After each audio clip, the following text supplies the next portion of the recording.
All classes, welcome to Friday, um, April the 3rd. I saw this email come in um, explaining about some information about grading, how grading will work this semester. Um, this is once again a video directed to all classes. Um, so it looks like there's options now for a satisfactory, unsatisfactory grades. Um, the student, you guys, will need to petition to the registrar's office for an SRU um, 14 days after grades are posted. So what's that mean? I try to get in grades at least Wednesday, at the latest Thursday when the semester ends. So that will be, if we're ending on the 11th, that'll be around the 13th and 14th of May. You'll have 14 days after those grades are submitted. So 14 days after that, it'll be the 28th. Around that time to get a petition in. Um, the registrar will assign the S grade, so satisfactory, for any C and above. S's will be transferable based on guidance from the Colorado Department of Education. So if you're taking a GT course, guaranteed transfer, which means you can go to a four-year college and the course is guaranteed to transfer, I believe in the state of Colorado.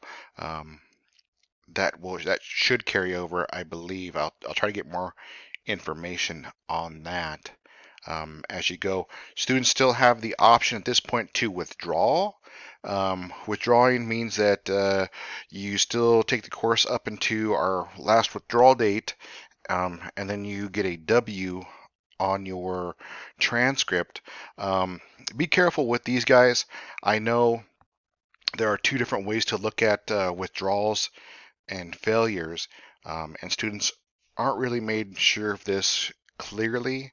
Um, One part is the academic side.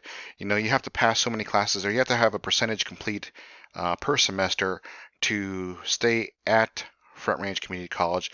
But on the financial aid side of it, you have to also have a percentage of completion also. Um, if you and the two are not directly linked. Um, a and let's say a withdrawal on the Front Range side is okay and does not completely affect your percentage the way that a withdrawal affects your financial aid. A withdrawal or financial aid looks at a withdrawal as you did not complete the course. Um, So that's marked against you, uh, and it affects your financial aid a lot more than it affects your front range academic side. And I'm trying to make this as clear as I can.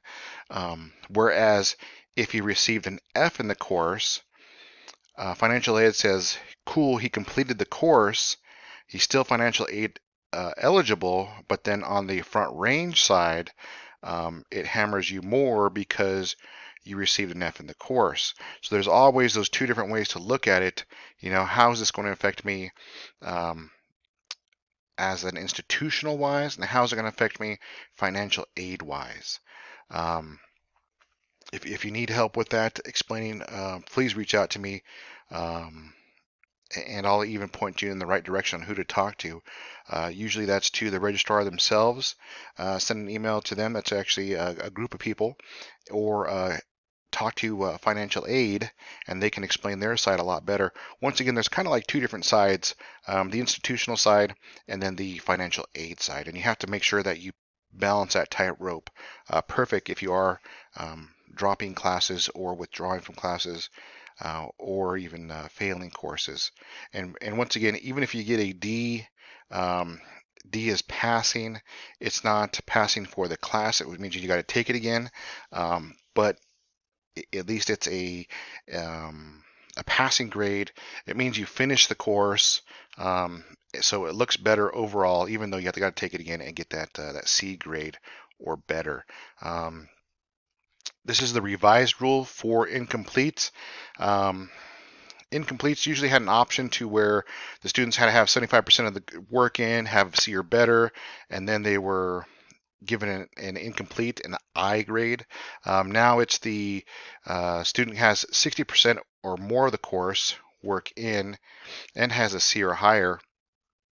Um, an incomplete means that you have a set amount of time to complete the course. Um, you and I will work and say, okay, we got, uh, I don't know, we can do a case by case basis and say, okay, I'm not sure what our complete time frame is, but I know we can work something out. It's not going to be like an entire another semester that you have to finish the course, but it's more like a month, 3 weeks, couple weeks that you have to complete the course. And they didn't list that here, so that's something else I have to ask about. Um, once again, definitely try to get the coursework done so you're able to move on and register for the next course. A lot of these courses that I teach do lead to our requirements for the next level courses. So I'm doing my best to prepare you guys for when you take like server, operating system, firewalls, get you set for those courses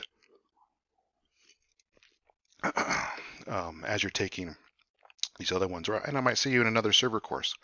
Um, make sure that if I haven't been aware enough, or if you guys received an email that's a lot different than mine, make sure to give me feedback on it. Um, keep in contact with me if you do get sick. Reach out immediately and say, hey, look, my coursework's going to definitely take a hit because I am getting sick, and I will do my best to grade what you have in and keep a focus that you are falling ill. And then I can also relay it to people above me that, hey, the student's ill, their coursework is going down. We're probably going to set an extension for the completion of this course. With that, hope you guys are doing well. And on the other end, let's see, finally finished my midterm. I will start grading, catching up on grading this weekend. Um, Glad to get that one underneath my belt. That was a huge capstone midterm. Um, but I will start grading promptly starting Saturday, Sunday, and well, I should finish it up Saturday. So if you guys have any questions, or if I miss something, I make a mistake, once again, don't hesitate to call me out on that and say, hey, look, you misgraded this. I usually have some sort of teacher assistant that helps keep an eye on this, but not this semester. I don't know what happened to student volunteers. If you feel like, and for next semester, um, either it be summer or spring, if you're looking for a student, if you want to take the class again, basically, um, you can be, you can apply for the position of a student assistant through the Front Range website. And if you're interested in that, please let me know because basically you'll serve as a um, teacher's assistant in a virtual world, fielding some information. As some of you saw, you have questions that were asked in the Google Hangouts chat, and the student support person basically is saying, hey, look, I already took the same class. I know what you guys are going through. The issue here that we found, this is how we remediated it. Um, and this is how you can do it, or there's other ways that we can research on and to do it. Being a teacher's assistant helps solidify foundation um, in understanding the work because basically you're taking the class again, this time from a different perspective. You're not trying to get a grade, and that leads to a better understanding sometimes because you're not under that pressure of having a grade. So definitely reach out if you're interested in that. Once again, the position is on Front Range Jobs. There should be, and then just say you want to be a teacher's assistant for online courses, or you can even be a teacher's assistant at one of the campuses, because I know they do look for lab monitors and people of that nature on the campus. Have a great weekend, and I'll talk to you guys Monday.